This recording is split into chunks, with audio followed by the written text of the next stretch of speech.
Club house जो होता एक आपली गावातील चौपाल असते ना, एक स्पीकर घेऊन लोक बोलतात, राईट. तो कॉन्सेप्ट डिजिटल कॉन्सेप्ट आहे तो. आणि एक एक चौपालमध्ये ग्रुप म्हणून चर्चा करणे.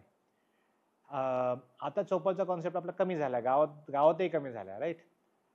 पण क्लब हाऊसने तो परत जागा केलाय आणि मला तो खूप आवडला कॉन्सेप्ट, कारण की त्याच्यामुळे जे काही पब्लिक चर्चा या पब्लिक डिस्कशन या डिबेट्स म्हणा ते असं व्हायला पाहिजेत.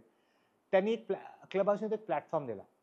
असे बरेचसे प्लॅटफॉर्म, ट्विटर आहे, ट्विटर पण एक ब्रॉडकास्ट प्लॅटफॉर्म आहे, राईट. म्हणजे फक्त एक माणूस बोलतो आणि बाकी लोक ऐकतात. सोशल मीडिया, फेसबुक, इंस्टाग्राम हे सगळे ब्रॉडकास्ट मीडिया आहेत. क्लब हाऊसने एक चौपालचा मीडियम दिला आहे, ज्याच्यामध्ये बरेचसे लोक एक दुसऱ्याशी एक संवाद साधू शकतात आणि त्यांचे डिबेट्स आणि डिस्कशन करू शकतात. आणि तो खूपच अतिसुंदर एक कॉन्सेप्ट होता, जो काफी त्यांनी सक्सेसफुलही झाला. जेव्हा मी परत आलो भारतात आणि जेव्हा मी शेतकऱ्यांना वापरताना बघितले, मी खूपच एकदम आश्चर्यचकित झालो. म्हटलं यार बघा, जो कॉन्सेप्ट अमेरिकामध्ये कोणी एंटरप्रेन्योर आहेत त्यांनी एक डिबेटसाठी तयार केला, तो एकदम परफेक्ट फिट झाला आपल्या शेतकऱ्यांसाठी.